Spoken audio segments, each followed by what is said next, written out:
Hey, welcome to the Jungle Brothers podcast. Guys, it's episode 100. It's a monumental day for us. The ton. We thought it was going to be something huge. We had this huge, big plan. T was going to be involved, and then turns out T's away. So we thought, you know what? Well, we're kind of planning on taking this podcast to at least 1,000 episodes. So there's no real point to celebrate 100. That said, I brought cakes. Yeah, no candles, and we got Justin here today. We got old mate of mine. So it's a big episode. Justin Lang in the house. Juzzy, thanks for joining us. Thank you. Good to be here. Mate, before we kick in, let me just get off with a couple of important housekeeping items. I fucked up the recording on last week's episode. I got no idea what happened, and safe to say, it's 1 in 100 that I fucked up. I fucked up like 3 or 4 within the first 20, 30 when we were figuring it out. It's true, Paul. You were the pioneer of the podcast. You were the guy. I've come in at a stage where the technology is a little bit more user-friendly and slightly more idiot-proof, but it's not 100% idiot-proof. Anyways, I apologize for that. That was the episode where Paul and I were talking about fitness wearables. In any case, I've done about 15 sound checks today, and I'm really hoping that we should be good to go. Yeah, we're good. Panavore, they sponsor the show, the coffee. We got the cream today. We got the cakes from Panavore. Absolute fucking legends. If you're in Pagewood, go check him out. Tree trains with us. He owns the cafe. He's an absolute savage. Good people. Jiu-Jitsu Beginners Workshop. It's happening this weekend by the time you're listening to this. If you want an introduction to what they call the gentle art that isn't really that gentle, come and check it out. It's open to anyone. We just got limited numbers, so you got to make sure you click and register via Eventbrite. That's 20th of March. 20th of March. Thank you. 20th of March, Saturday, 9 a.m. And then if you need any training help, obviously get at us, junglebrothers.com and at Jungle Brothers Movement. Our guest today, Justin Lang. Juzzy, let me give a little intro about who you are and how I know you, please. And then I'm going to hand it over to you. His view of you. How he sees you. Yeah. What did you come up with?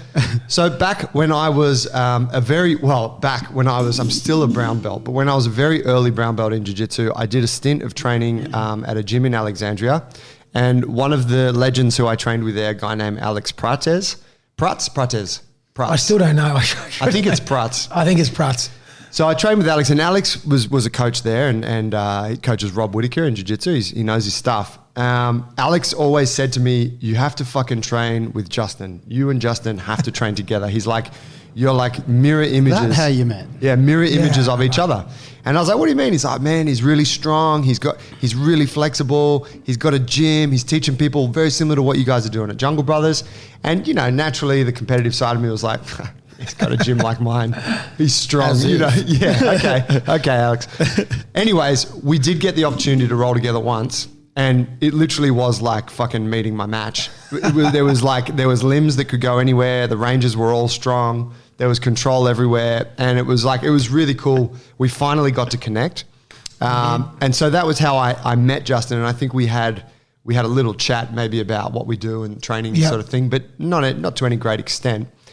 Cut to a couple of years later when I ruptured my ACL, again, trained jiu-jitsu, talking with a friend, and he was like, man, you got to go see Justin. You got to go see him for your rehab. So I was about 9 months or 12 months into the post-surgery, but I thought I'll give Justin a call, see what's happening. You invited me down to your gym. I went down. You took me through a few simple tests. Basically how you sold your knowledge and yourself to me in that moment. I was like, this is the fucking place I need to be to get my knee back to where I want it to be. And I felt like I was in really good hands. And you also took me on a tour of your gym, which is quite different to ours in many ways. Yep. And we'll go into what the differences are, later. But I was really impressed with the space and with how you were sort of carving your own path, and you had this idea of helping optimize people who have knee injuries and other sort of injuries from sports and whatnot. So that was it. And I've been training with you now for 3 months. Yeah, about 3 months, yep. About that.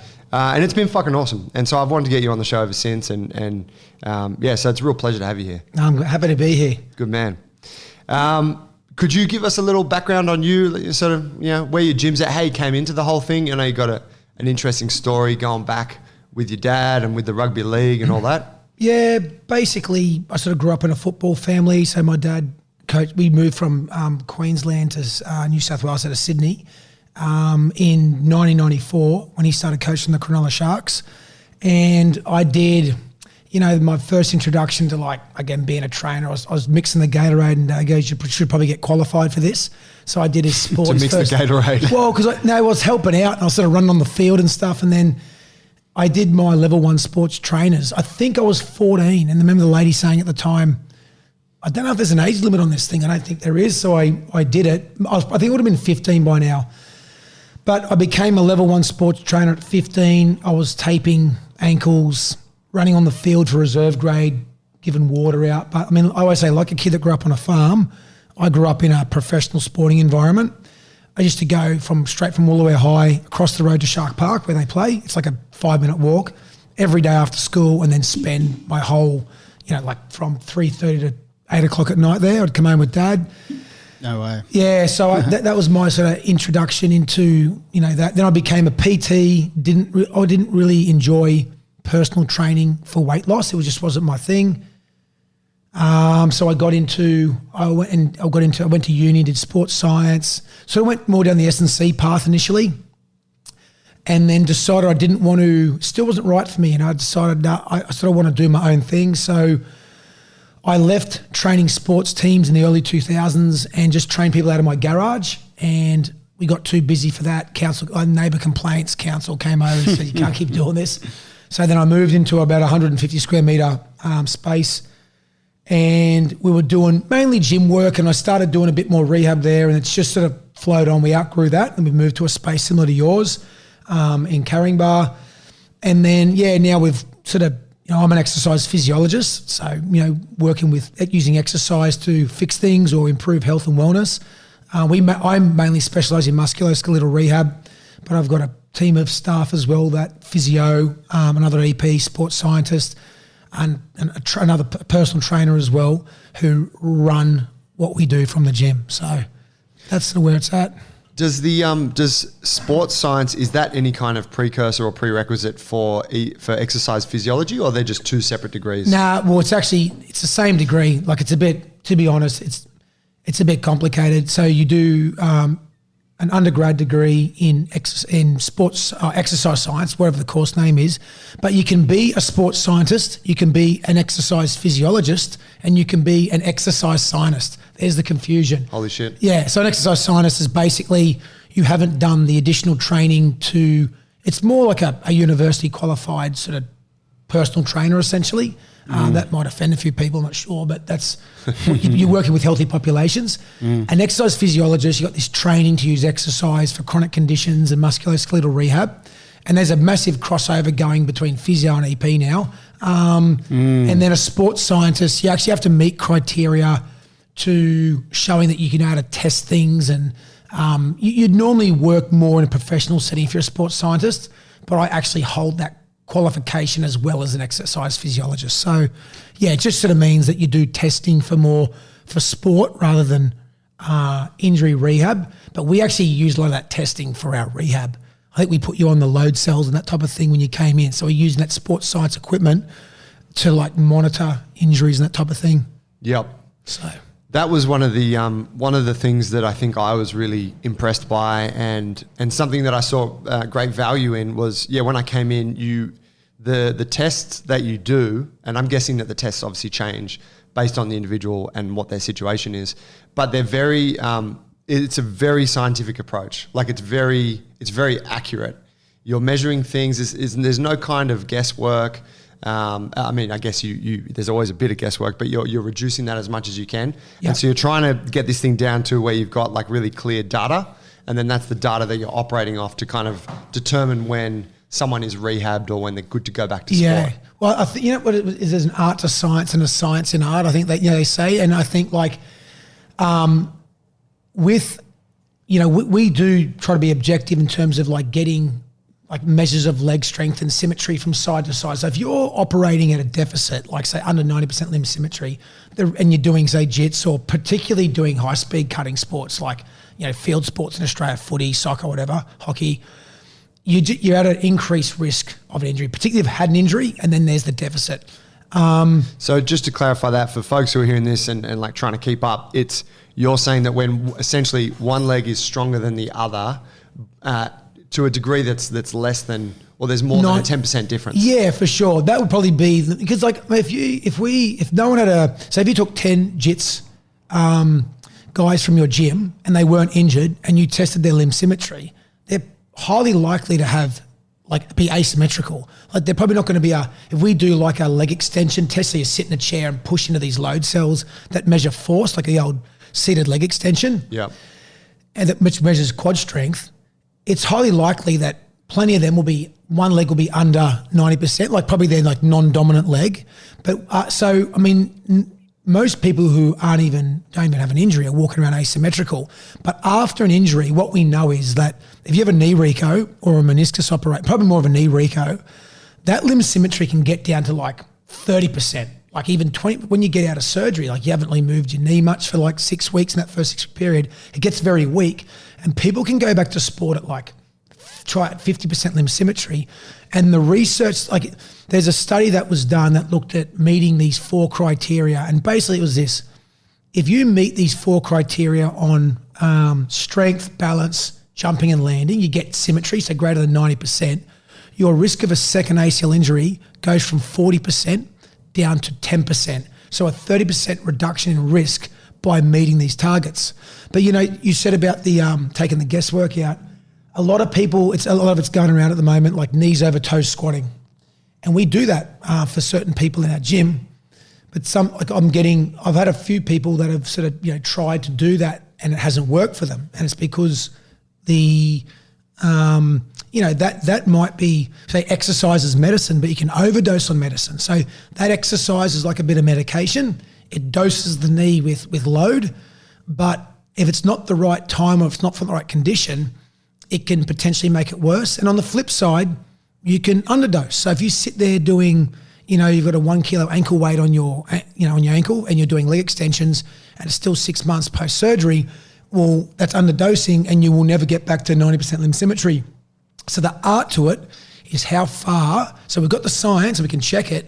The art to it is how far you push someone each session to create an overload that gets this tissue response. There's a great term called mechanotransduction, and it's the scientific explanation for how exercise is used to mechanically load the body and provide a stimulus on the human tissue cell, and your body responds and adapts to that stimulus.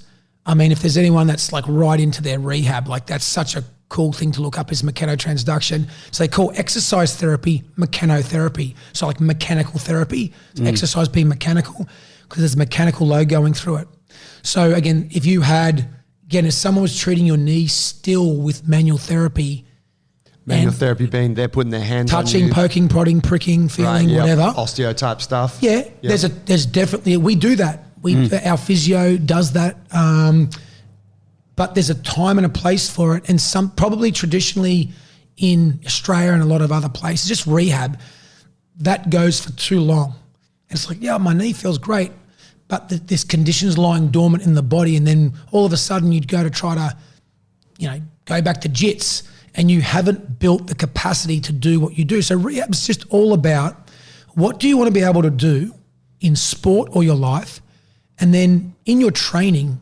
Even if someone's not injured, like what you guys are doing, you've just got to make sure that you can meet the demands of what you need to be able to do and hopefully exceed the demands. So then you're at less risk of injury if you develop a bulletproof body for BJJ. Because you're basically building these tissue capacity to handle someone compressing you or getting twisted. Just doing a program like that one that you run, like it has to cut down. It will just cut down the risk, because it's like you're training all the movement patterns that underlie jiu-jitsu. So, but you train them in isolation, and you put them all together, and then the whole stronger. So yeah, and that's essentially what we're doing with rehab. So so that's basically that sort of approach to rehab. So that's to pick a term that you used before that, the dosage piece, and finding the right balance there, not underdosing, not overdosing, and I think for folks, anyone that's training can understand that. It's like there's a sweet spot with, even for simple stuff. You come into the gym, you're doing, 5x5 deadlifts. There's some, there's a load there and there's an amount of volume that's bang on. And you leave that session, you're like, fuck, that was tough, bit sore for a couple of days, but you come back and week to week you're getting stronger. But then you can also just cook yourself with that, fry your lower back. Maybe you're deadlifting too often. Like you're overdosing on that thing. 100%. You're taking it too far. So that exists in training in general, right? Yeah, it's the if you want to bring it back to like physiology, I think it's called the Hahn-Sales stress adaptation model. If you look that up, and it's basically, when a stimulus is applied to the body, homeostasis is disrupted and you go into a catabolic state. So if that's baseline, apply the stimulus, which is like a weight training session. When you leave that session, your body is in a catabolic state. The tissue's broken down. So if you were to perform another session while you're below the curve, below homeostasis, you wouldn't perform as well. So if you did a bench press session, then 2 hours later did another one, you won't hit the same numbers because you've had tissue breakdown. You go home, you go away, and what happens is that it stops dropping and the curve starts to trend back up towards baseline. But with training, we know that you get this overcompensation or supercompensation, same like sounds way cooler, supercompensation. Yeah, supercompensation. And it goes above. So off that stimulus, you end up above the homeostasis, the baseline. And then if you time another stimulus again, then it drops below and it goes back to baseline, supercompensation. And you get, that's that linear progression that people get in strength training, is that it just adapts to stress. And I always say to people, like in rehab, I'm always saying this, like the women in Africa that might wear the neck rings and the I don't know what they're called, but in the plates in the gum. in the gum and that type of thing, the body just adapts to stress. It's unbelievable. Like, and I think if most of the time, boys, like I reckon if a rehab fails, like strength doesn't fix everything. It doesn't. Like surgeries are required. Things lock, things are unstable if you don't get surgery. But most of the time for the majority of rehabs, I reckon people are either not consistent enough or give up on the rehab, stop doing the process. So we always talk about the process, which is just rocking up to training and hitting that dosage. Following what you're told. Taking your medicine. Yeah, taking your medicine. Like the process to becoming good at BJJ is get on the mat, 3, 4, 5 times a week, So most people give up on that before they actually truly find out if that exercise therapy program was going to fix their problem, and they go to surgery too early. Like I said, there are definitely conditions where exercise is, and I've had them, is not going to work anymore, and you need, like backs can get to a point where you need a disc replacement and spinal fusion, and trying to build strength or even relax the muscles and are not going to get you where you need to go in terms of like with your pain.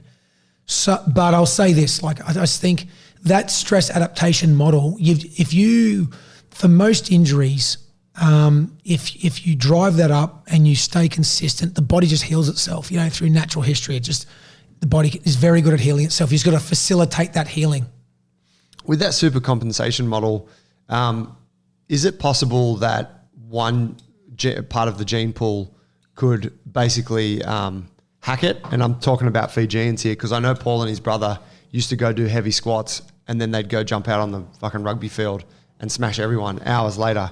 You remember when you guys would do that? Yeah. And Mo's would be like, yeah, we go do heavy squats before we play footy. And I was always like, dude, that doesn't make any sense to me. He was like, I feel fucking awesome. Yeah. It was a long time ago. I was young. He was the older brother. Look at you. That does not surprise me. But look, I think so. I mean, if you want to think critically about that, what you just said, then let's just say, he's probably with his genetic, makeup, he's probably squatting, 150, and then when he steps out on the field, he's probably a bit tired, but he can still squat 130, hypothetically. Yeah. And then the skinny white kid is like knees are folding in at 70 kilos. So even if he doesn't do gym and he's fresh, He's still so far below athletically, and he's still a beast anyway. But like, another thing people talk about, I don't know, Joe, you wouldn't remember this. It was like you have to train chest and shoulders on the same day, otherwise the anterior deltoid is going to get injured. That was a bit, do you remember that? It was just like bad programming if you do chest on one day and shoulders on the next. It just, I don't know what was going to happen, like these anterior deltoids just falling out of people's bodies or something. But it was like, it does make sense that the two pushing movements that you do it together. But, you can do anything you want to do. Like there's dudes who are on a hammer all day and their body just adapts to it. Like you could squat every day. But I mean, at some point, if you keep going with, say, 5 sets of 5 heavy squats every day, you'll probably just end up over time maybe adapting to that and be able to handle that. But if you ramp that program up too quickly, there's too much stress. If you're actually maxing out on each of those days. Yeah, but I don't even know if the maxing out's the problem. It's almost just like, obviously it is, but it's like if you say, let's hypothetically say you maxed out once a week and then just went, sub-max 70% for the next 4 days and your body could handle that. Then you throw in another max out day. You just keep doing that same program, squatting every day. And then you do you max out on Monday, Thursday, and every other day 70%. And then you max, and over a period of years, you went to maxing out. Like the women in Africa, their bodies just adapt to stress. It's just amazing what I reckon. But no one's going to probably do that, be bothered doing it. What are you doing it for? But you do, you see these programs where people come out and they defy what we've always thought you should do. And often they get good results because they just sort of, in the words of Craig Alexander, the 5-time world champion triathlete, he's a good friend of mine. He said, more is always better unless you get sick or injured. So we're walking in the gym and people are like, do you reckon I should put the weight up? Or do you reckon I could do another one of these? Do you reckon I could do another session of jits? Yeah. But just remember this, more is always better unless you get sick or get injured. So it's like, because anyone that's doing, like obviously I know the boys out at Smeaton Grange and they're producing high-level MMA fighters, even the guys not in the UFC. And I would like to think that they are, I can't speak for other gyms, but I just know, mate, they are doing the work. Like they are just grinding every day. They're hitting multiple sessions every day. Yeah. You get booted if you rock up to sessions. They're pushing off their protein. Yeah, sort of. They run it at a high standard. At a high standard, yeah. Like guys have got to work and stuff. But again, even then, it's like they're not doing that to make, the fight team's not there to make money. It's to produce good fighters. And, it's a big thing to take on a fighter and they don't do the work and they don't win, because when you don't win in looks bad. MMA and you get beaten up, So yeah, I just think that, that fundamental principle is, I'm rigorous in everything that we do. So if we're going to do something and do it well, we're rigorous in our rehabs. So I like people to be trying to rehab, on a knee. Like I think you need to be in every second day, and just hitting at least 3 sessions a week. But you can get good benefit from doing 1 session, or even you take it, Joey, like where if someone's doing something wrong in their knee rehab, and then you actually take that away. So that, because again, if they're doing a loading that's irritating the knee, even just actually taking away that stimulus without even doing any extra rehab, it's like, well, you've just saved them there. Like, probably it's a gain. Yeah, it's a gain because you're stopping out the wearing out process of the knee. So if you're doing some sort of tissue loading that might be annoying the arthritis in the knee, and you stop doing that, their knee will feel instantly better, even without any sort of strength gain. I got a question about the rehab, and I guess I'm a fairly young PT. You've been doing it 3 years, and it's a question on language and feedback that you get from clients. Yep. So say I feel like a lot of this you're talking about with people and super compensation to do with strength, but more for the rehab, say if you have like tendon and ligament that's been damaged. Yep. And, we've come to the rep ranges that we know are safe. I think, historically from studies and tests and decades of knowledge being put together, so we know what works based on papers and stuff over time. But still in that process, there has to be a bit of a feedback process from the client or the person, right? Yep. So like say you go, okay, this person, it needs to be low intensity and high volumes and they need this much dosage and you have to make sure they don't do any more than that in the weeks because we're going to start this process. And then they need to somehow let you know how it's going. Yep. And this is like to do with pain, like, you know, because you're not going to test them maybe for like with any force plates or anything at that point. But no. I guess the question's around how do you get feedback off someone, especially if it's in the tendon and ligament? Do you ask for verbal feedback? Do you have a thing there? Or do you have to rely for, like you said, a certain period and then get feedback after 4 weeks and you always err on the side of caution? You kind of get what I'm saying. No, I get exactly what you're saying. Yeah. So like for instance, for a tendon rehab you'll have pain in your rehab. Tendons like load. They're put in your body to handle high loads. They like load. They don't like to be overloaded very quickly and they really don't like to be deloaded. So let's say for instance, excuse me, let's say for instance someone starts running and they develop a sore Achilles. That's probably come about as a result in a spiking of the amount of load that's gone through that Achilles. Now, if you just sort of remove that stimulus, it'll probably just settle back down. But if it develops into like a tendinopathy, so you've got like a pathology in the tendon, and what happens is the tendon will lose its capacity to do what it does, which is store and release load. Then what you need to do is we need to strength train our way out of that. You need to use exercise to load it to rebuild that capacity. But you know that you're going to have pain when you load that tendon. So we would say, let's work at a pain threshold of 2 to 3 out of 10 of pain. And that would be a guide for a tendon. If someone does... Can you just define a tendinopathy or a pathology? What's that actually mean? Like an irritated tendon, like you've sort of done some sort of damage to the structure of the tendon. Right. And now that tendon has lost its capacity to, store and release energy. Sometimes that might mean that it's like you develop a lump on the tendon. Sometimes there might not be a lump there.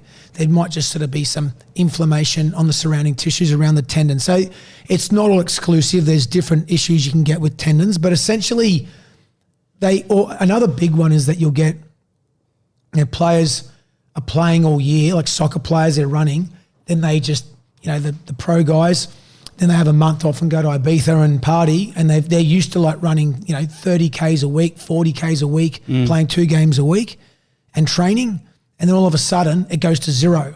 So that tendon's sitting there going, where's my load? Like I was getting like 40 kilometers of running, or it might be a marathon runner.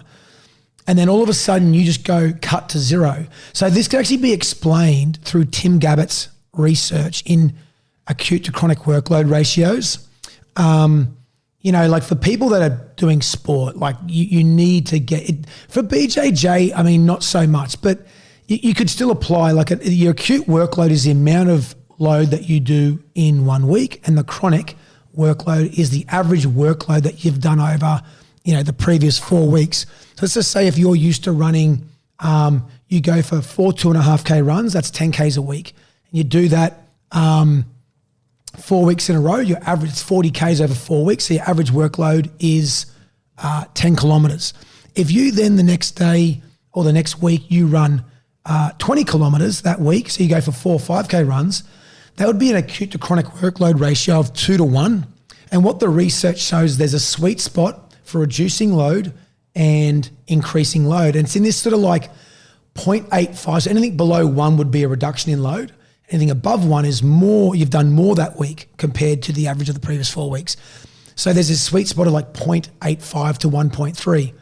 So again, if someone's doing 2 JIT sessions a week and they straight away went to 4, and you're talking about 60 minutes of JITs twice a week, 120 minutes, and they go to 240, there's a really good chance that they're going to say, my back's sore.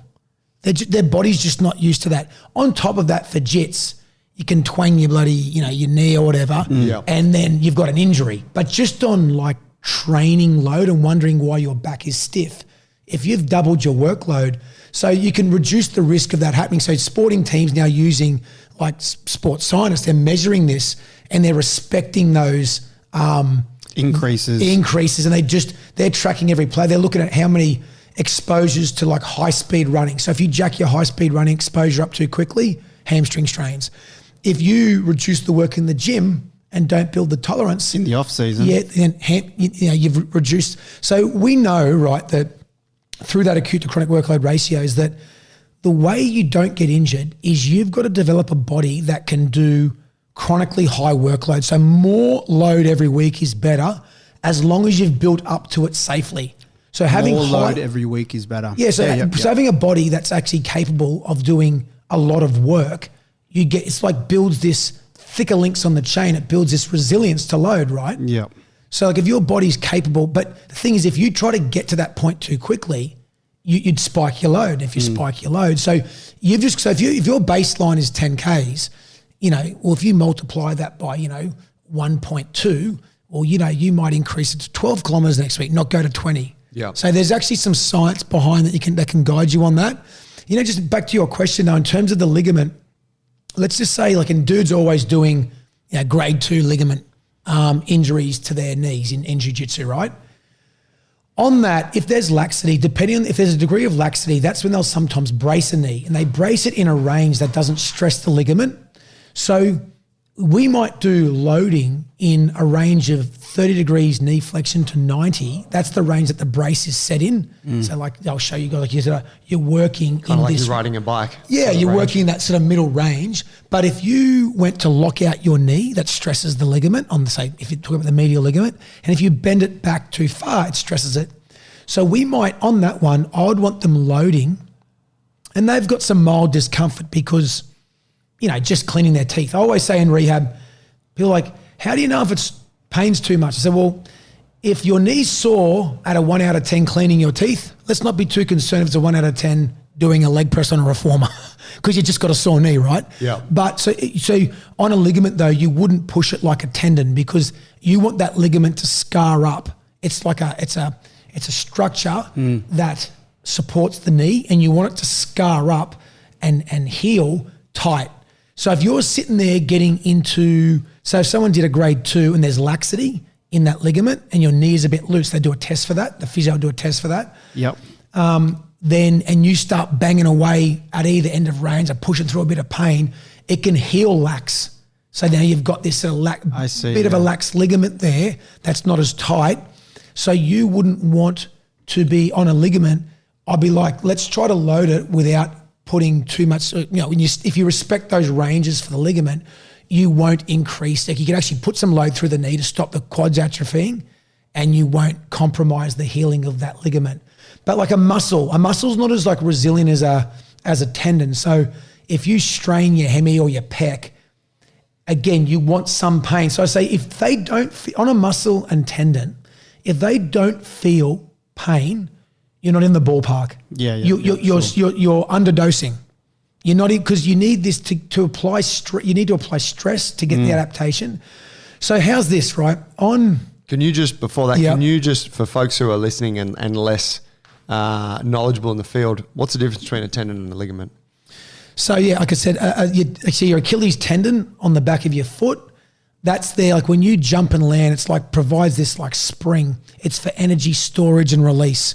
So it attaches the muscle to the bone, and then basically a ligament will often attach bone to bone. So you've got in your knee, the medial ligament goes from the bone in the upper leg to the lower leg, and it stops that joint from falling apart. So you got all these different ligaments around joints, bone to bone, and then tendons generally go from a muscle into a bone. It connects that part. Okay. And is there a contractile property then to tendons? Yes. Yeah. Whereas there's not to a ligament. It moves, but it doesn't contract. Yeah.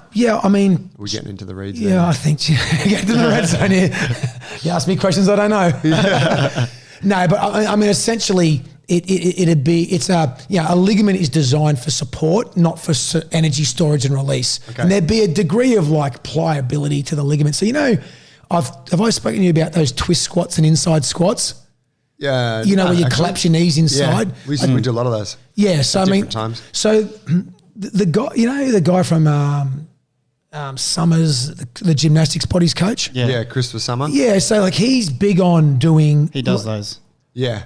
all the twisting type stuff. Rotational squats. Yeah, 100%. So, I mean, look, I don't even think there's any research out there, but when you look at what a knee does when you sidestep, it valguses in. Yeah. When we do jits, it valguses. So it doesn't make sense just to train linearly. Like you have to put, so you have to put some sort of stress. So I've got no doubt.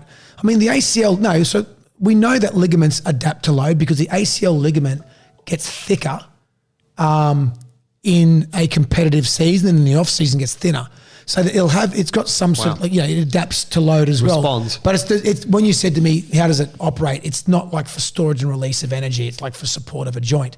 So yeah, I'm a big believer in doing those, knee bending activities to stress it and to keep the joints pliable, particularly as you get older. I mean, it's I sort of feel like then there's like meniscus, like that's that's another tissue. It's like a shock absorber in the knee. And, the meniscus can heal. I sort of wonder, like, when someone does, like a bone can heal. And so when someone has a stress fracture, they often go like, you've got to stop sport, like, and stop, walking on it. Someone might even go onto crutches for like, even like say for instance, like a stress fracture and a vertebra in the back. It's often, we've got some really good, like,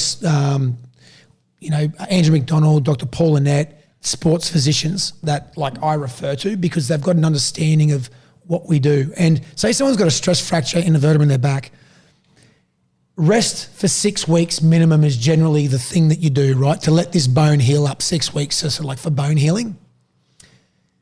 But I sort of wonder, I'm like, if someone had to say yes or no, right or wrong, do I think that an element of loading would help facilitate the bone healing, like some sort of just like compressive stress, like walking? I'm sure the bone would probably heal better if you walked the earth rather than just lay down in a bed for 6 weeks for that bone. I'd agree. Now, the ACL, I mean, so my first ACL was done by Merv Cross, who was the guru knee surgeon. My dad, when I did my ACL, coach's son, he was like said to the club doctor, who's the best? And they said Merv Cross. And Merv Cross is, one of the most well-known knee surgeons in Sydney. And I had my patella tendon done as my graft, my knee reconstruction. His son, Tom Cross, is a sports physician, and he's doing the cross bracing protocol.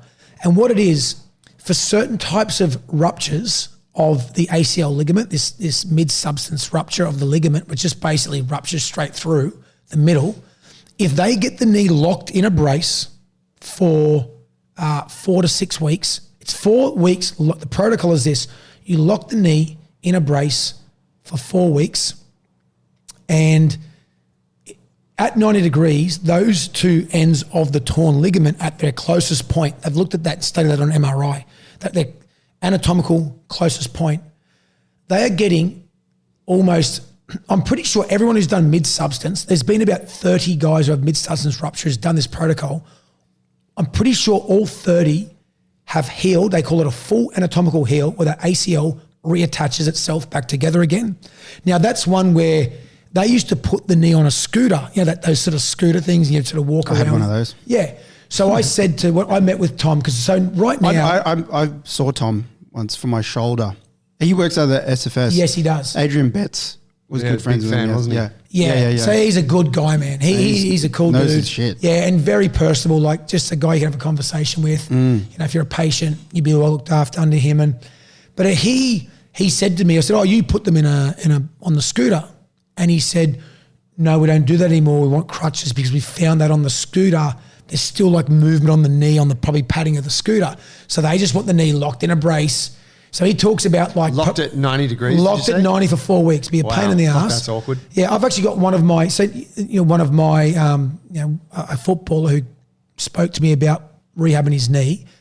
One of my guys is doing it at the moment. He'd be about 4 weeks in, and then they get to move it from, I think, 30 to 90 in weeks 4 to 6. But basically you're in a brace for about 8 weeks, but they slowly wean you off the lockness at 4 weeks. But what they're getting, so with no loading, he wants no loading. He just wants that ligament to find itself, and it finds itself, and they get in these full anatomical heals. So people say to me, so for a visualization, it's like the ACL ligament's super tiny, right? It's very short. Yeah, I guess it's probably like, maybe your pinky finger, maybe something like that. Right. And so do you know that size? And so you're saying it's snapped in the middle. Yep. And you've got these two little bits of flapping in the ligament, and they've got these little strands. Yep. And they're kind of just hanging out in your knee joint. The idea is that they will start to find each other. They find each other. And then just like re-graft back together. Yes, and that is happening. And what they're doing at the moment, so when someone... Some Spider-Man shit. Yeah, it is, 100%. So now when somebody, and this is where, I love the ACL rehab. So it's called a shared decision-making model. This is like really important information to put out to the jiu-jitsu community. So what happens when someone does their ACL now, what should happen is they should sit down with someone and be educated on what are your options. So your options are that you got to find out what type of rupture you had. And you can look at that. So the doctor looks at the scan and there's a report. So in actual fact, the radiologists aren't even reporting on... They do report on a mid-substance rupture, but what there is, right, the kick is this. I've sent about 7 people to Tom who have contacted about ACL rehab. There's different bundles in the ACL, and what happens is that are coming out of the bone. One bundle can flip forward like a fringe on, like someone's hair. Falls that way. Forward, and then one bundle can flip back the way you want it to go for the rupture. That's good for bracing. They know now that if one bundle flips forward, they'll still get some sort of healing locked at 90, but they call it a non-anatomical heal. It doesn't heal up like your true ACL ligament. So you might get a 50% heal. And you know what? You could say, I'm happy with 50%. And heaps of people are operating with partially torn ACLs. They wouldn't even know it. Heaps of people. Dude, I felt fine after I did mine. I could have... when I was after the initial week or two, yep. I felt like I was back to normal. Well, we know now that people can, if you do the stability training, some people can cope without an ACL. Peter Wallace from the Penrith Panthers did it. He played in the NRL without an ACL because you've just done the balance and proprioception work to handle it. But there's these cases like that are out there, and it's naive to think that they don't exist or you're not aware of those cases. Now, there's research to show that even without bracing, the ACL ligament can heal. So if you just walk around after you ruptured your ACL ligament, it will have some sort of healing. The only problem is it's like, did it heal up and there's now a bit of laxity? So when they do the Lockman's test, is it a bit lax, the healing? And, you want, I guess, most people would want a proper functioning ACL. But here's the kicker again.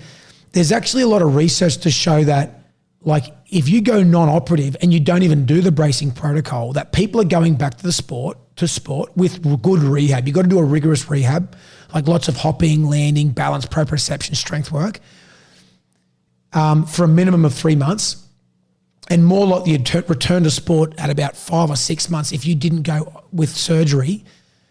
And you can have a stable knee. It might not be stable as stable on a test, but functionally, if you cut and you jump and land, your knee's stable. We've got clients that have taken that option in our gym. Because if you want to go the bracing, let's say for instance you're a candidate for the bracing protocol, and but you know what, you can't be in a brace for 4 weeks because you live at home and you got to work, you got to walk around. So we've got a girl in our gym that's done that, and she's a PT. She couldn't afford to be in a brace locked at 90 for 4 weeks, but she didn't want surgery. So we just actually immobilised the knee in a brace for a period of time. Now, she will have got some hit. We haven't looked at the MRI scan because it's been like 4 months now, 5 months even. She'll have some sort of healing. But she's back doing all these agility stuffs in the gym, and she hasn't had surgery. But she hasn't gone back to sport yet. But there's lots of cases now where people have gone back to sport without surgery, without the bracing protocol, and they're coping. So the shared decision-making process is this. What type of rupture do you have? If it's the flip bundle one, they'll sort of recommend you're probably better off getting surgery or just going non-operatively and not bracing it, because they want the full anatomical heal if you brace it. If you've got the proper mid-substance rupture, I'm thinking if it was my son, I'd be like, dude, you're going in a brace 4 weeks. It's 4 weeks, just get it done. because you don't want, if you can avoid surgery, it's a big surgery. They're taking a piece of your like tendon or your, there's different types of grafts, but you're often taking some hamstring tendon out or knee tendon out. They're drilling holes in your bone. Yeah, 100%. Like you don't want surgery if you can avoid it. And I've had a fair few. So like I'm not anti-surgery at all. Sometimes you need it to fix stuff. But now we're realizing that, well, you don't need it to fix some ACL ruptures. And they're getting this, it's not even, well, it might heal. It's like, nah, it's healing, So then if you've got the good type of rupture, if there is such a thing, you can go into that bracing protocol. And then you just rehab it. Now, if you get but what's happening now, people are getting this mid-substance rupture. They're not even knowing that the bracing protocol is an option because they're going to a professional, even like a doctor, surgeon, or allied health professional, and they're not being informed about their options. And they're just like, yep, go see the surgeon. Doc. Yep. Get surgery. So I'm a big believer too in going to see surgeons that have got a big wait list because they're just like some of the surgeons that I know, they're just like, they're trying to get you to avoid surgery. They're more selective. 100%. They're just because they're good, so they don't need to rack up surgeries to make money, I guess. I mean, it's just like anything else. If you're struggling for work, you need the work. But I'm not saying... That's a great point. But I'm not saying that I'm sure there are definitely, surgeons out there that would like more work who would say, you don't need surgery. Yeah, sure. Yeah, but the reality is that like every other profession, you've got to do your own homework. Someone said to me once, so you've actually got to rely on you do. Doctors get stuff wrong. Surgeons get stuff wrong. We all can make, just make different judgments. But this information about the bracing protocol, I'm sure he'd be getting some resistance from different parts of the health community. It's like, of course, the old school surgeons would be like, mate, it's ridiculous. Yeah. Well, you know how this bracing protocol come about? So Merv Cross is old school. And Tom said what happened was, the story went something like this. There was a girl, she did her ACL, I think it was a netballer, and she was in tears and she's like, for whatever reason, she didn't want to have surgery. I don't know if she'd already, I'm just not sure what the reason why she was so concerned about getting, ACL surgery. And Merv Cross goes to her, well, back in the day, we used to put people in a cast at 90 when they had this surgery and, we had some success. So let's look at doing that. And that's an option. And she did it and it healed on the scan. And they're like, oh, we might be onto something here. So now they're collecting and more people but I've sent literally, I think 7, maybe 6 people across to Tom, and I've only had one that's had the mid-substance. And it's actually not that uncommon to have, but I just seem to be getting all these flip bundle people that are getting this flip bundle. But he said to me that they were putting him in the brace, like say 3 months ago, they would have put a flip bundle in the brace, but now they're finding it because of the research, they're finding out that the flip bundles are getting the suboptimal heal. They know that now. So now again, they probably would advise against maybe going into the brace for that inconvenience to only get a 50%, chance of a healing. How new is this shared protocol, the shared decision making thing? And how many, if any, are people practicing it? Is it something industry wide that people are trying to actively spread? There is a guy called Kieran Richardson. He's a physio from WA. I did his course, and it's this non-operative approach to ACL management, and he's leading the way, I would say, in the allied health stream in terms of the research about it. He's advocating just to look at it as an option, and he's putting the research out there. And again, in his words, he went to a conference, like a surgeon's, like a medical specialist conference, and he said he was mocked. He was getting mocked from the crowd presenting this research, saying that, the ACL can sort of heal. He's probably really pushing it hard in terms of getting the awareness out there. I sort of feel like, and he's been onto it. So I came across a study about 10 years ago, which when I had a meniscectomy done on my knee, and it was like ACLs can spontaneously heal. They call it spontaneous healing of the ACL without any intervention. And I said to this surgeon, what do you think of this study? I took it in. And he goes, yeah, we know that they can heal. It's just a matter of like what it heals to. Like it can just flap around and attach to the PCL, or it's just in there. But it's like tissue, and tissue's just floating in there, like anything. Like you cut your hair, and you can get, if a hair drops on your ear, it can start growing out of your ear. Have you ever noticed that? It's actually like if it just sits on your skin, it just attaches. It can like hair can do that. Just a follicle of hair can just fall on you. And Is that true? Yeah, like things. Yeah, like it's just like if your body's like a patch of dirt in your hair. Well, whatever. It's just things Sprouts. knit. Like your body knits. That's how your body heals, right? So, so anyway, he basically said, yeah, but it's what. So, but what happens? It takes time for someone, and what they're trying to do with this bracing protocol is, develop power by having more, more people have gone through the bracing protocol. But mark my words, like the amount of people who go non-op, it's just going to accelerate. It's going to accelerate in the coming years because more and more people, like so what we do now is, say if you sit down with a professional athlete and they get the perfect rupture for the healing, the bracing protocol. And at the moment, let's say, I don't know, I can't say this for sure, but let's just say they're getting that 30 from 30 of a mid-substance rupture have healed in that 90-degree brace. Players are still looking at that now, medical staff, no. He's just going to get a Rico. And 9 months later, and that's an option, right? Is let's go with what we know. We know that we'll get 9 months. It's a process, it's proven. We'll just get it done, heal up, and you can be, back playing sport in 9 months. It's a guarantee. The only problem with that guarantee is that a lot of athletes at a professional level don't meet that return to sport criteria and have a second ACL rupture. I can't sit here, I'm not a research guy that can sit here and quote what the numbers are, how many people get a re-rupture, but it happens a lot. It's considerable. Yeah, and if you meet the criteria, I just gave you that one, paper. I think the paper's by Karitsis. And it's, if you don't meet certain criteria, you're just at an end. It makes complete sense, right? Like if your leg is deficit, you're at more risk of injury. No shit. Everyone sort of knows that. If you go back to jits before your ribs healed, you're probably going to tweak it a little bit, sort of like that, right? So in terms of this, hardly anyone is doing this shared decision-making protocol. If you said to me, how many people do I know? I know Kieran is. I know if you went to see, so when you sit down with Tom too, he's not biased. He'll sit there and don't put any pressure on you and just go present it. But how's this? I know one of the girls who I'm rehabbing at the moment said to me,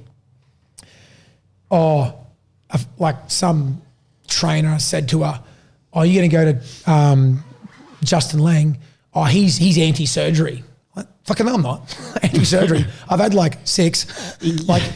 All I'm doing is I'm aware of the research. It's so ignorant to say that. I'm aware of the research. Fuck that guy. Or her. Yeah, fuck that trainer. And if I'm aware of the research, and all you do is you sit down and go, so the professional athlete might say, yep, look, you've got the perfect one for healing, but we've only had 30 from 30 healed.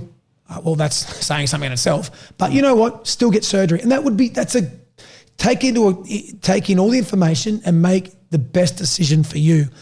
If you don't, if you weren't, I would think that if I was professional, that would be clearly the best option right now is to actually have, but I know an NRL player who's just had an ACL rupture and it'll be happening regularly, not too regularly. I think they get maybe 9 to 15 a season or something like that. Across the whole league? Yeah, across the league. But it's happening in the NFL at the moment, all the time. Probably over there, they're fast, explosive cutting on synthetic surfaces, and just big collisions. But imagine if you could just get, that's going to revolutionize ACL management is just going to this bracing protocol.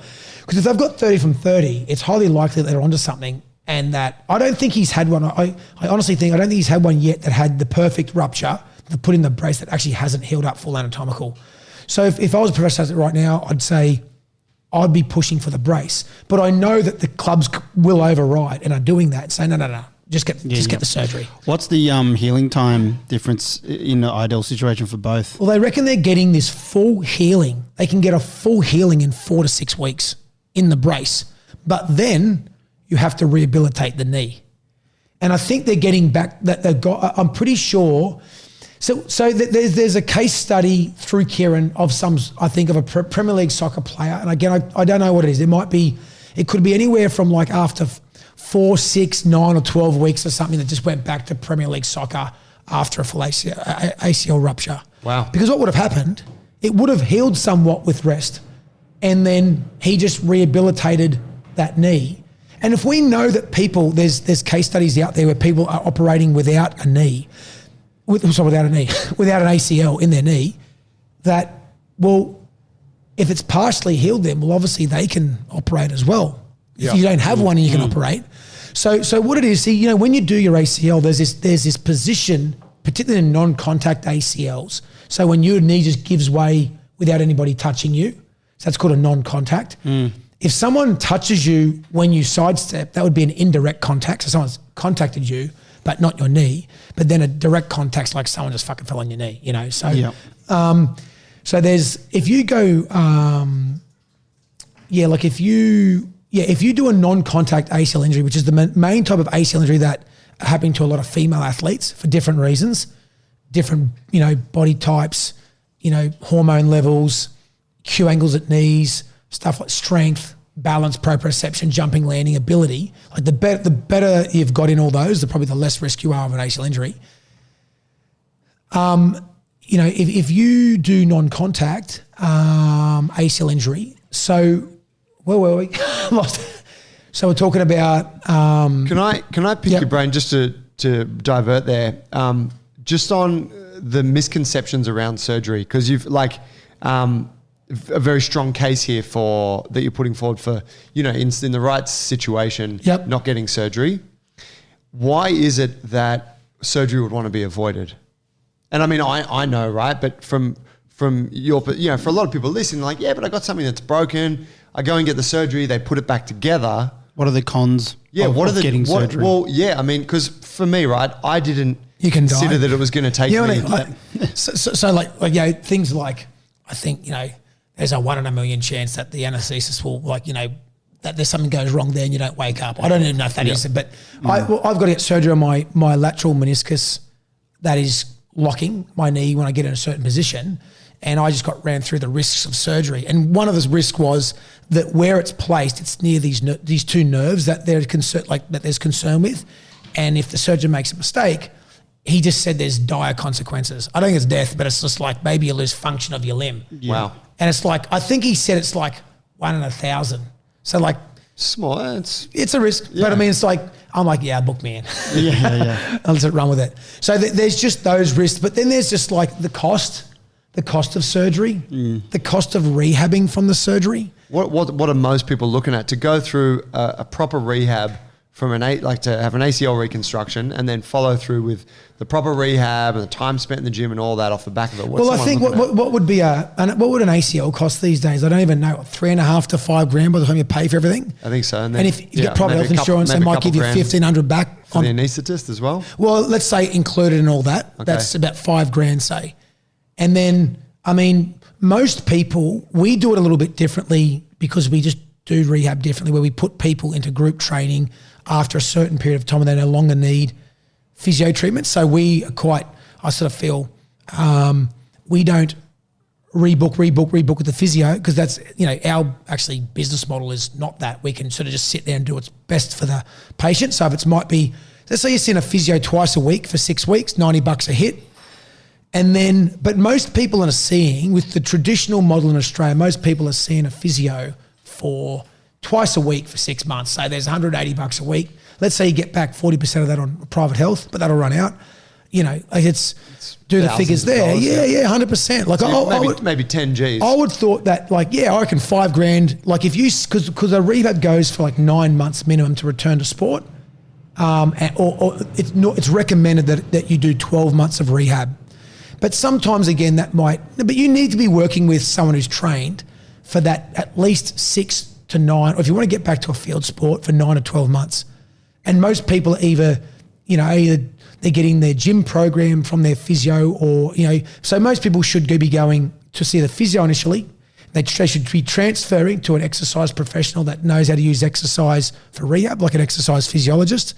And then they do the training, like in work cover. You go see the physio for the back, and then you got to go to the gym and do a strength training program to strengthen my back, and then you return to work. Same thing with sport. You do this return to sport program. So that's the negative surgery.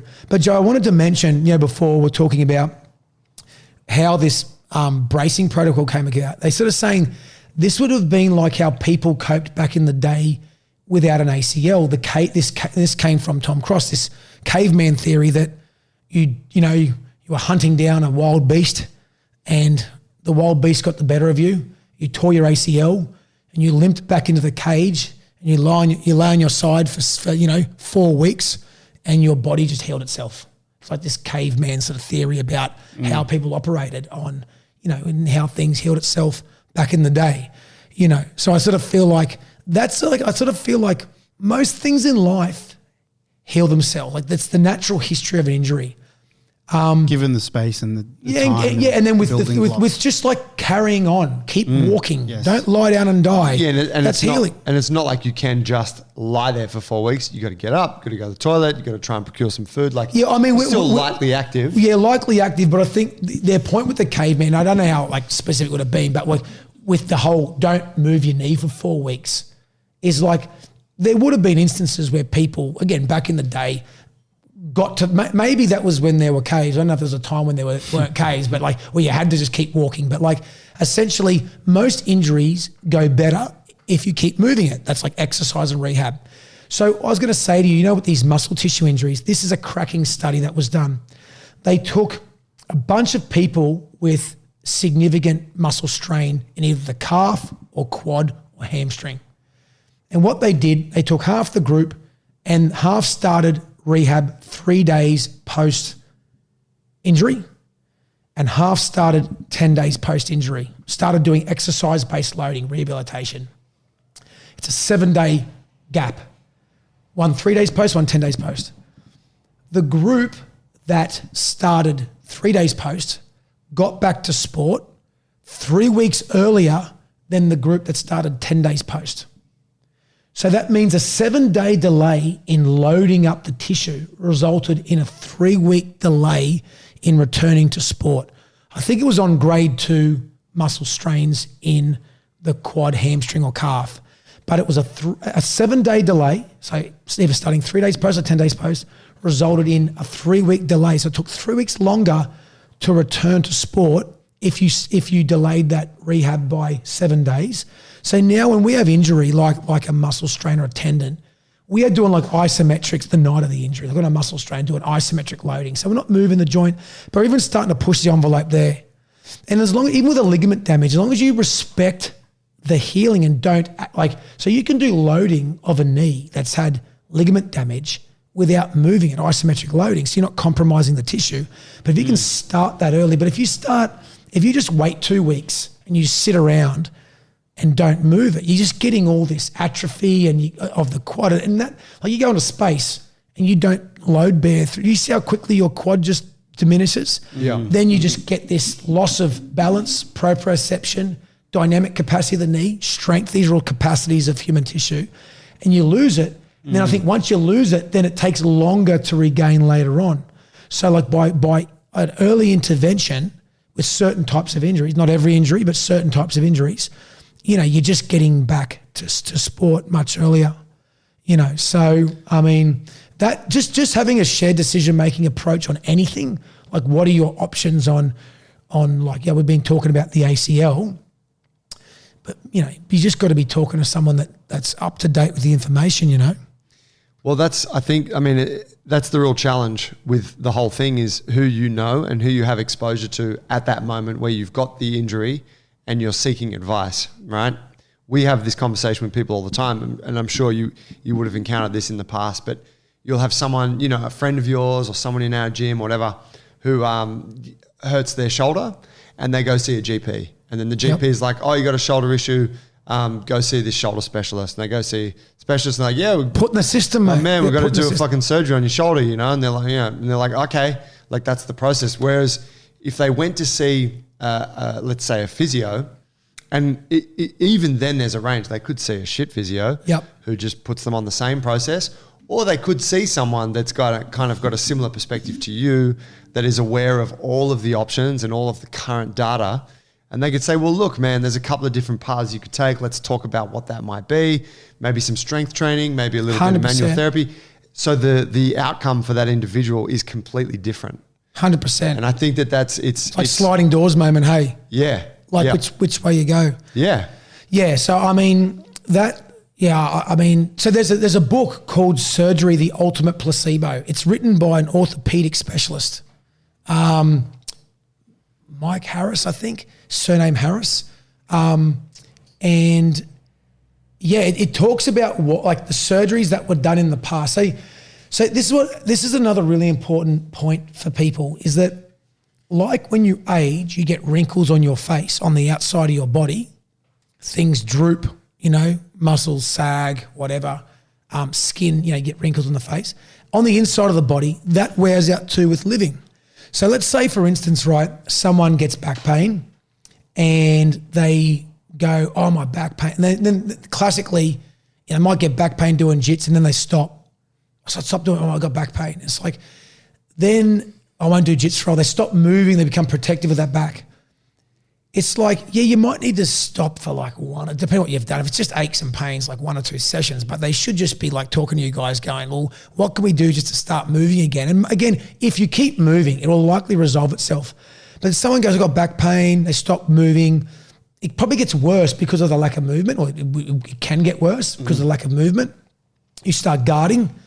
And then they get a scan on their back. Oh, my back's not getting better, but they don't do anything to get it better. They go to see a doctor and just go get put in that system we were just talking about then. We'll get a scan and the scan says, oh, you got a bulging disc in your back.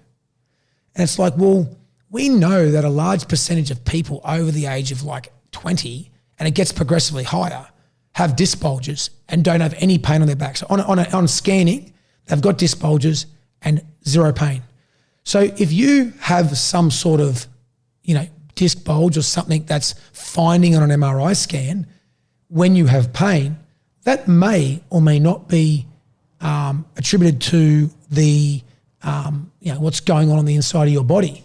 That's a really important point. And what happens is, so even like they used to labral tears in shoulders, it just used to be a standard thing. They just have surgery in hips and shoulders on labral tears.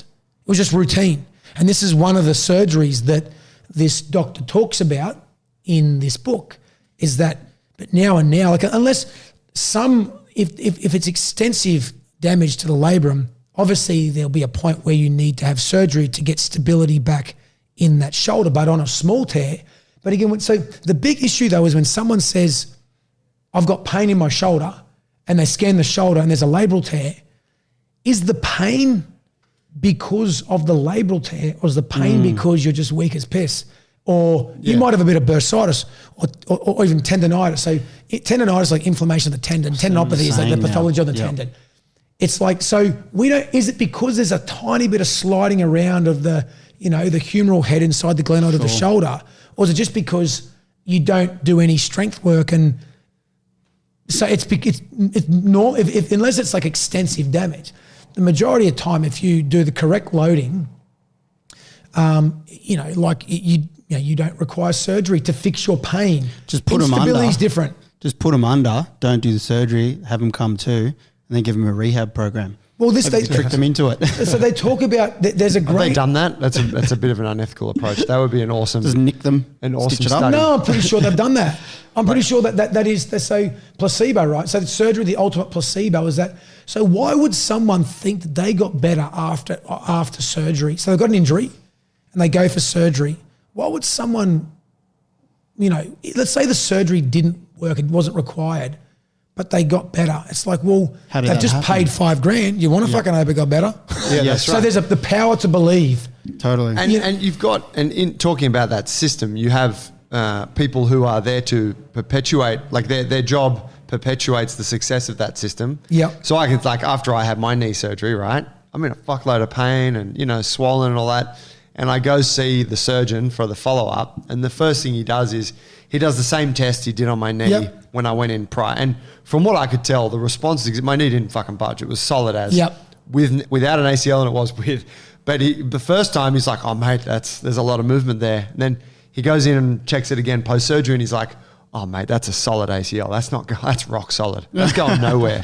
So he's just reinforced. 100%. I've done a fucking going, excellent job, yeah. and you're in great hands, you know. And I don't necessarily dispute that, but I'm also very aware as a coach, as someone who has an influence over, like I'm in an authority position with the person I'm working with, a client. Yeah, you can bias towards how effective your methodology is. Oh, for sure. I mean, even just the way you talk to people around, like someone goes, like if one of you, let's just say someone was doing jits and they went off the mat and their back sore. It's just something real general. Like I had a sore back and you go, oh, is your back sore? Yeah, why? That's not good. Fuck, you could have fractured your back. And they're like, what? And it's just like, you can just catastrophize the situation massively. And what the modern approach is, you shouldn't talk like that. You know, you shouldn't say, you've got damage on the inside of your back. And we might say, you've got a clinically significant finding. Yep. And let's explore that and see if, you know, exercise, we can look at the management for that particular condition rather than you've got damage to your back. You need this, you know, you're going to need really intensive rehab, and you can't do, and you use all these strong terms, and like that situation is very, very different and can really impact on the success of that rehabilitation. Like people can end up with chronic pain just from like, you know, just when their thought processes strengthen around, you know, around pain. Like that's a real problem in, you know, catastrophizing a situation can make the injury worse. So look, there's actually on that, right? There's a guy called Adam Meekins. He's from the UK. I've done his course. He's a controversial physiotherapist from the UK. I think I follow him on Instagram. Yeah, and he's like, manual therapy sucks. That's his mantra. Is he the guy that always rips on stretching? He probably rips on stretching. He always rips on static stretching? Oh, look, I think he would only, you know. Yeah, I fucking had a back and forth with this guy. Yeah, have you? It's funny. Yeah. Yeah, well, you know what's interesting is that it's where Joey, he may be right, is if he's like, there's no evidence to show that static stretching improves, I don't know, a tendon. And if there's not, there's not. But I always say to people, when people start talking about stretching, I say, well, I've got a photo of myself on my Instagram doing the front splits. So I know a little bit about stretching. I couldn't do the front splits. Then I could after about 2 years. And did it heal anything? I don't think so. I just know that, like, if you stretch, you can improve the range of motion at a joint, and it can give you degrees of freedom to stay out of trouble. Like, say, if you get caught in a weird situation and you can go there, well, maybe you don't injure the tissue when someone doesn't have the range of motion, they can't go there and they get put in that position and tears. But everyone's got an end point. So I might go there, but then keep going. You keep stretching me and it tears. So does it really have a protective mechanism? I would say, yeah, because it's giving you more degrees of freedom before you tap or something like that, or whatever it might be. Or before, if you slip over, there's more range before it tugs and you land on your ass before it actually tears the tendon. So it's just increasing range of motion, right? In terms of, do you get injured less, say, if you stretch? I mean, you just got to start nitpicking, and it's like, oh, you know, there's probably no research that shows that if you do static stretching, but most people, right, they statically stretch. They don't stretch anything. They haven't done it in a dosage that's caused like a change to the tissue to become more flexible. So I do think that a lot of people's pursuits in stretching are just like, it's just like, it's the wrong approach. well, it's just, Yeah, it's just, they're just, yeah, but if you like, there's nothing wrong with it. Like if you just like to limber up, I always say, you know, like that Asian culture of like Tai Chi, there's that, you know, you go to a bus stop, because I actually saw this once, and at the bus stop, there was just this little old white lady sitting there and just legs together, you know, their fists in a lap, on a waiting handbag. for the bus, Yeah. you know, and then there's the 80-year-old Asian lady behind her, and she's like moving her arms above her head and flapping her arms around and just always doing a little improv exercise routine. just do a little, just staying. Then she probably goes down into that Asian squat position, and because she just kept doing it right, so you just got moving your limbs. So I'm like so if you're using stretching just to keep your body moving for general health and wellness, I don't think he would dispute that that's not good for you. But when you start talking about, I was picking on him just because he was intentionally being controversial to get engagement on Instagram, and I criticized him on I called him out on his language. Yeah, right. And then it was real funny because then he had like these S&C coaches, one in particular who's obviously a big fan of his, who then started coming on the attack against me, and so it turned into this big thing, which was exactly what he wanted, right? He got heaps of engagement on this post. But I was just like, you're in a position of authority there, and you're intentionally using you're refusing to address the nuance of what you're saying so that people will comment and you get engagement on this thing. Yeah, look, 100%. Like that's, and he probably sits back, like it's like those radio talk show hosts. I mean, they actually want the controversy. Like I couldn't deal. Like I'm just like, I actually don't even really, I don't know, I'm probably just a person that, but you probably just find it fun. I actually hate it. I hate getting into that shit. But I was like, this guy. No, I'm doing it. I'm calling Well, it. this guy's got 100,000 followers and he's misleading them by putting this bullshit out there. So I'm like, and when I say that, I look at the rest of his stuff and there's a lot of great stuff. 100%. But I'm like, this one post, man, here's my issue with it. Yeah, I think I said to you about I think I commented on one thing, and I think it was him. And it was about, everyone was bagging the plank for core strength. So because there's this thing like, because if you squat well, right, that improves your core strength. Yeah. If you squat well. Yeah. If you do any functional activity well, you can improve your core strength. So I don't know what it was about. It was a post about the plank. Do you need to do something with the core? And I actually commented and said, do you know that in gymnastic strength training, the plank can be done? It can be done for a core strengthening movement as well, but it can actually be done to hold a protracted shoulder girdle as a progression to planche work. And I said, so in this post, I talk about, is the plank good for core strength? Yes or no, or something like that. And I sort of said, well, in actual fact, I think, in gymnastic strength training, what I did is I use it to go to a two-hand plank, hands and feet plank, protracted shoulder girdle, to resist the retraction of gravity on your shoulder girdle, into a planche lean, into an elevated planche lean, into a frog stand, into a tuck planche, into an open planche, into a full planche. Mm.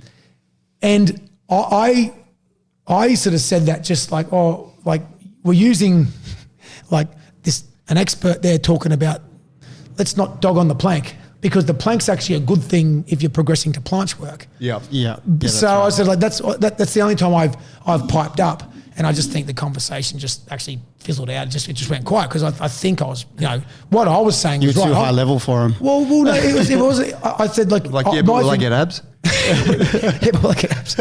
But anyway, back to this guy's blog, because it's a cracking blog. He talks about why treatments work. Right, and talk about treatments being touching, poking, prodding, pricking, whatever. And this is what his big gripe is with, you go there with your sore knee and someone rubs it, and it's just like a ligament that needs to heal. Like, does the MCL need to be massaged to heal? I don't think it does.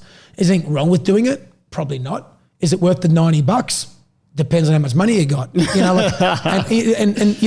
But so we should educate people to say that. And just because a treatment hasn't got any evidence doesn't mean that you can't do it. But let's not get into that. But anyway, here's this blog, Why Treatments Work, by this Adam Meekins. He goes into why, things happen. And it's like, let's say, for instance, like we'll say with the sore back. Someone gets a sore back and then they finish jits and then it gets progressively sorer. And you're putting up with it, waiting for it to get better, but it gets progressively sorer again.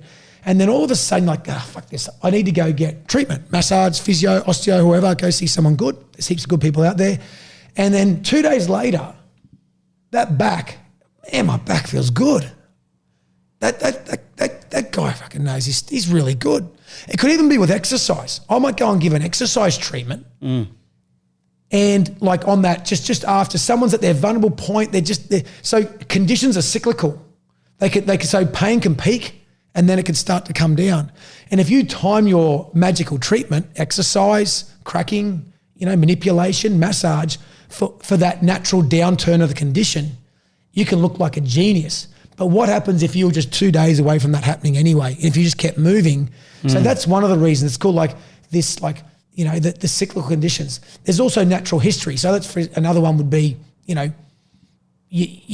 most things just like aches and pains, just you bang your elbow, your funny bone, it just gets better on its own. But if at that moment you do a Mr. Miyagi and do the, rub the hands together and you blow on it or something like that, and it's like, and you rub the sore joint and you get it better, like someone might go, wow, man, that thing really works well. I can get back on the limp on the mat. And so that's, natural history is one of them. And he goes through about 10 different things, the will to believe. So again, if you get surgery, the will to believe. So, hey, or I went and saw this guru who's like, he's the man. I've heard, this treatment. And it's like, then you go and pay $1,000 for it. The wizard. Yeah, or you'd hope. The wizard. We had a guy, yeah. Yeah. But he was actually the wizard, yeah. Yeah. So, and then, but this is all critical thinking. You're thinking critically about, and I'm big into critical thinking and not just, because someone told Accepting you. something, Because it doesn't matter on something like a sore back, but then it matters when you go for ACL surgery, when you might not need it, you got this perfect rupture, then it matters that you actually think critically, that you're aware of the research. So not on one-off, whether it's manipulation, dry needling, massage, something just, we know that makes you feel good. Some people feel good. So we know that's like, that's, you can definitely do that. But then, that same thinking though can get you into trouble if you don't think critically and you're not aware of all the options with the research. Can I ask you? I'm good for 115 too. Good for 115. 115? Right? Yeah, beauty. What is that? We've got a time extension. Oh, mad. Okay. Yeah. Can I ask about your gym? Yeah, sure. Live Athletic? Yeah. Cool. What suburb are you in? Carrying Bar, so down Cronulla Way. Okay, mad. Do you serve the general population mostly, I haven't been there, and I've seen your Instagram and stuff, and I see that you got athletes working there as well, but there is regular people. Who do you serve there mainly? Yep. So I think our oldest client at the moment is 69. We had a 79-year-old, but they dropped out. Of life or the gym? That's the best comment ever. The gym, I think. Quitter. No, so and our youngest in a kids class is about 7. And look, we've got everything. We've got mums. We have people doing post-operative rehab, athletes, sports performance. We've got about a 20% split between performance, training, so like for sport, high-level performance, athletic development, so young kids and adolescents wanting to strive to be the next, whoever. We body recomposition training, we call it. So like my wife's mum, 3 kids, just wants to look good, stay fit and healthy. And we train them in a way, like me and Joe have had these chats. I'm a little critical of just like the whole HIIT training with just like the intention to burn calories. Because I sort of think It's bullshit. That's the conversation. Yeah. Well, in short. You can do that, but I sort of feel like you can actually do it with a mindful and more of an artful approach, like where you do things that agree and are good for your body. So like I run the sandhills, but we try to run it at thresholds. We won't throw someone in the deep end. And like I'm just not into seeing. And so this other big conversation about what's bad technique? What's bad technique? Is someone really going to do their back deadlifting with a round back? And actually the research shows that, it's not the round back that's the problem. If you start in neutral and then just go and just like the degrees of flexion increase dramatically, well, yeah, it's probably bad. But is doing push-ups with your elbows flaring? And probably back in the day I was like, yeah, that's bad. But it's like, well, are people getting injured more doing that than people who are doing correct movement? And the reality is there's actually like scapular dyskinesis, like what's bad shoulder blade movement? So someone's got a funky shoulder blade and they got pain in their shoulder, like, it's the weird scapular movement. Look at that, it hitches. It's like, well, baseballers tear their labrums to be able to throw the ball at a certain speed. It's just like sometimes because you play that style of guard game that you develop this asymmetry. And is it bad when you get a sore shoulder? No, it's just because I sit that way for lots of hours on the jiu-jitsu mat. So just breaking down what's bad technique, that type of thing. So, I mean, so I do think there's this body recomp, 20% of our gym membership is like, you know, for the girls, we do a program that complements the female frame. So lots of hip thrust work and, you know, just girls don't want to have a big upper body, or majority don't. You know, like some do. That's awesome. So we'll give them a program that want a big upper body. But a lot, you know, want to go with this more style of training that complements the female, you know, with what society perceives, I guess, and what they want. And then we have a sort of men's one just to stay fit and healthy. Back and buys. Back and buys, chest and chest, shoulders and tries. So there's a kind of variety there. Yeah, real variety. And you were saying, from what I know, maybe you can explain it, you have people working on personal programs for their own goals, but all together. Yeah, so our group training is, so when you say group training, there's a, you know, like you guys might prescribe a workout for the group and you'll have regressions and progressions for that particular. So it might be a push-up and you've got the incline bar over there, the incline push-up, and you've got your, you know, guys doing handstand push-ups and the push-ups prescribed. So that would be good group training, in my opinion. The practitioners know how to scale load on the spot for whoever comes to that class. Then you've got, you know, then you've just got this workout that's just, this is the work. And I think most, even, you know, ones that, you know, we might be a bit critical of in terms of just that, you know, bash, barge, hit style workout.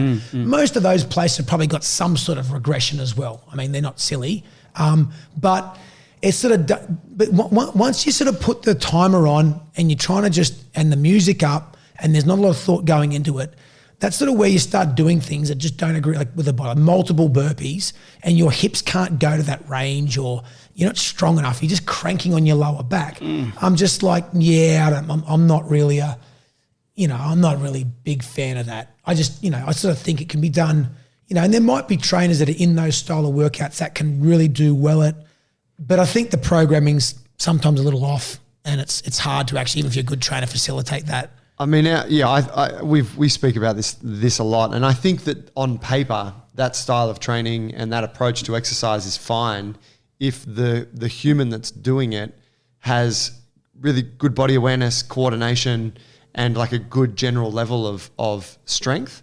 Then it's like fine. You can throw yourself into the fire of thrusters and burpees and running and whatever, because you just have like enough kind of hardware and software to be able to do it pretty well, even under the stress. Yeah, genetic mesomorphs like him. Yeah, but most... Who do I point to then? Not the white guy. But most people coming to a gym don't have those things. They're not at a base of what I would consider, I'm sure you might agree, that, you know, they've got imbalances. They've got areas of tightness that impede them from moving well. They don't have the same kind of coordination necessarily or mind-body connection. So you put them in a workout like that where the intention is to go hard and fast, and they're not able to regulate themselves, you know? Yep. And you can train that over time, but I think that before they get to that point, there's a higher risk of injury, and also you're just not developing, you're slowing down their time to develop those sorts of attributes, coordination, awareness. Yeah, for sure. Like we all know, right, that people get, like we get tweaks in our gym. Like I like to think that we don't get, I can't think, touch wood, anything crazy from our training. But like, who's to say that, you know, like one of your top level athletes been deadlifting for a long time, just doesn't rupture a bicep, you know, doing a weighted chin up, just for whatever reason, you know,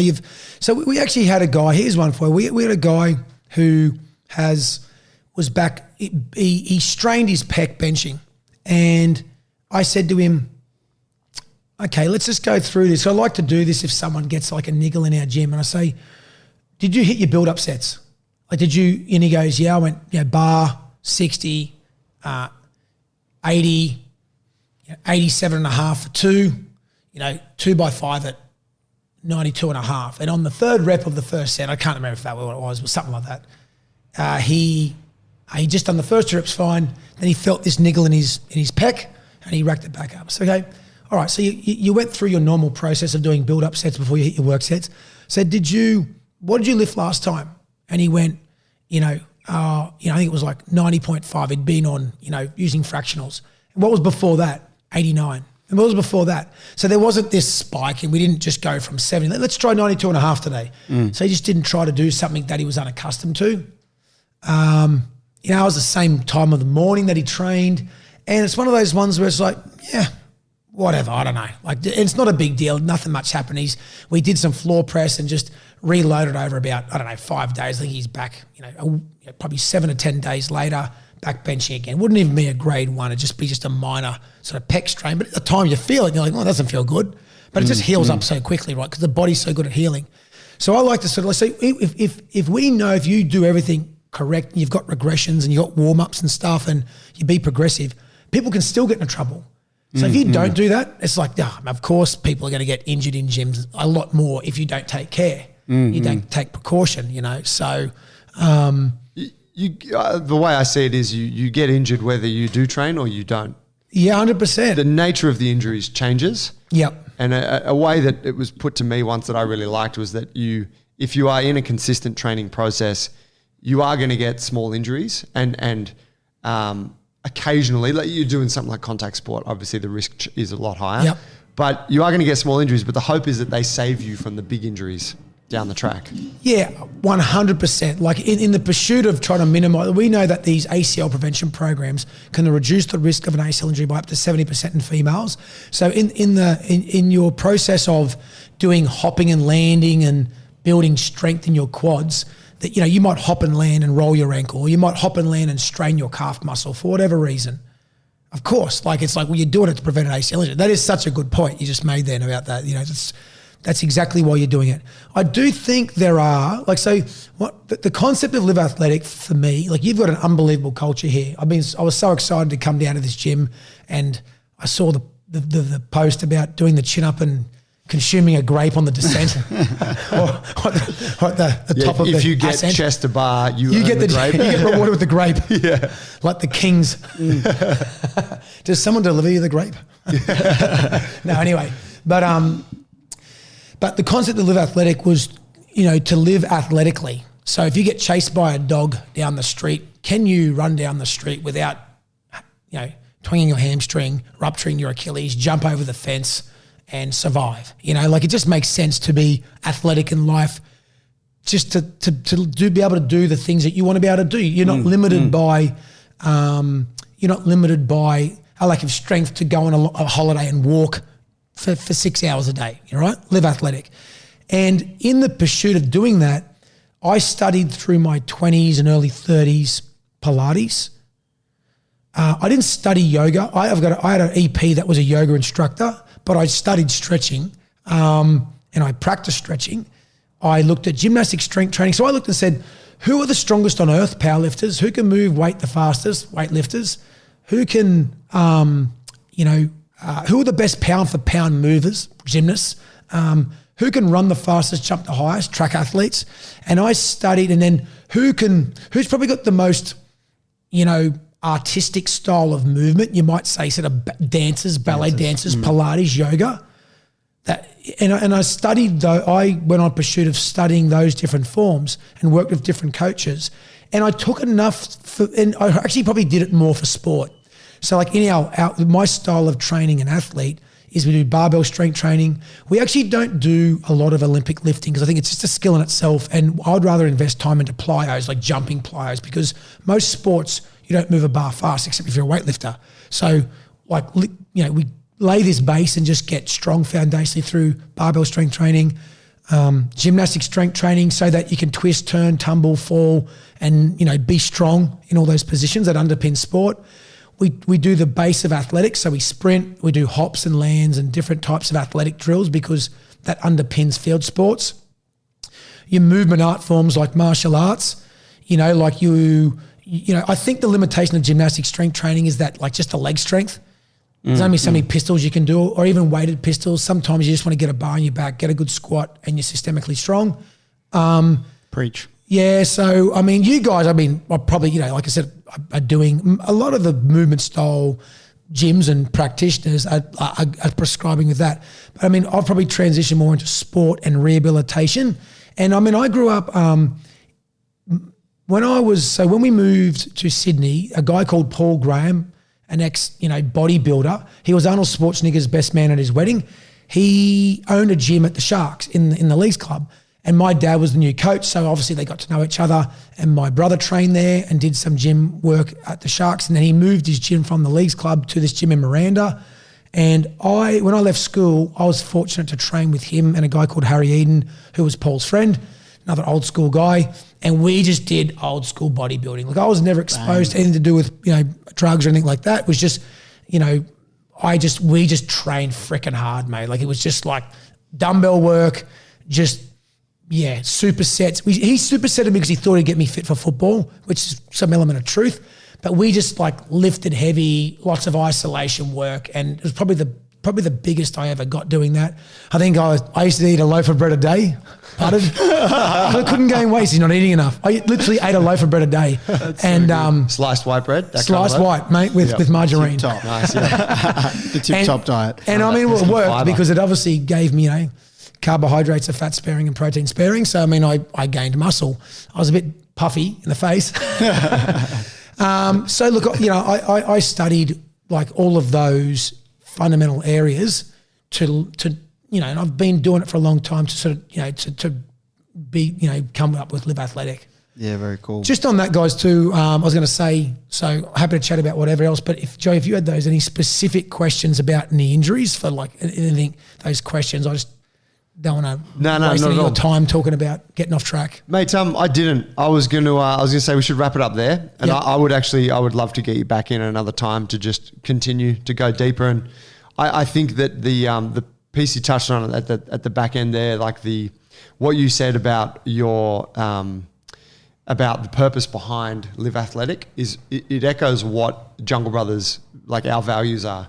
And that's, we define it in a different way. We use the term durability and robustness. Yep. And also the ability to express yourself. But it's the same shit. It's being able to handle what life throws at you. It's being able to run away from a dog, catch the bus, go jump in on a friend's fitness class where they're doing something that you're not used to, but you have a body that can do those things, and that's really 100%. And that's just on that, Joe. Where does the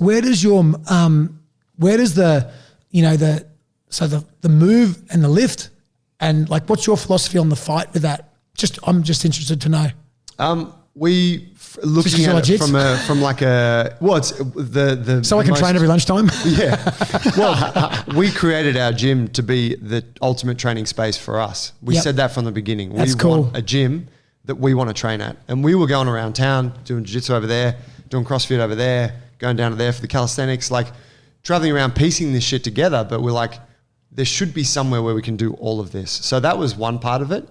The other part of it is that from like this is obviously very simplified, but looking at what the human body was required to do, going back to like like going back to, right, hunter-gatherer type days. It's like you had to be able to shift objects, you had to be able to move yourself around an ever-changing terrain, and you had to be able to defend yourself or attack. Yep. So fight, lift, move was an element of that. It was general physical preparedness for a savage environment that really wants to try and kill you.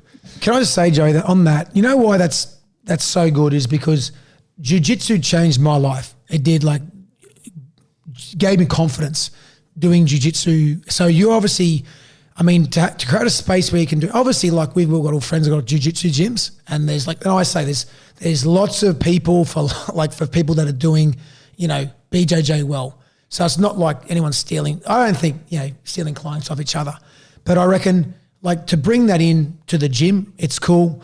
But it did change my life. So I believe like that philosophy, you could say like my kids are doing jiu-jitsu because why do I want that? Because if there's some dickhead that's giving them trouble or if they just get caught, I don't want them to go looking for fights. Again, the jiu-jitsu is probably like you get aware that there's a black belt that can fuck you up. Yeah, so it actually gives you awareness to say that, hey, I've got these martial arts skills, and if it's taught in a way, it might give you some awareness to say, maybe that guy with the cauliflower ears. I'll let it go. I'm going to let it go. I don't like the look of those ears. So I never liked it that much anyway. Take her. Yeah. So like mate, we've chatted about this before, but it's very similar to my concept of the athletic, but you're bringing in, and I think if people can learn that, it can be a life changer doing the jits part that we don't do. But that can be a life changer, to people's confidence in that. And the other one to that is that this is such a cool place. Like, I'm not cool, and I wouldn't say my gym's cool. I think we're very good at what we do, but if people are out there and they want to, if you're cool, you're trying to a cool place. This is like an unbelievable, I've sort of seen it on Instagram, but to sort of walk in and even the mezzanine is cool. Like, gyms have mezzanines, their mezzanine is cool. The freaking wall bars, they look cool as well. And, I don't know, you created something unbelievable here. So I think if, as it expands, it's going to be good. Well, thank you, man. That means a lot to us. Yeah, that's, culture's always been important to us. And sometimes, it takes precedence over other elements of building a successful business, but we've always held to that thing that we wanted to create a place that was special and unique, You've done that. Yeah. Mate, where can people find you? How can they get in touch? What's your Instagram? What's your website? Yeah, so the website's liveathletic.com.au. I mainly post on Justin Lang _EP or Live Athletic _EP. I've got both, the private and the business one. But yeah, I think if you just Google Live Athletic, you'd sort of stumble across my details somewhere there. So thanks for the shout out on that one. Bro, pleasure.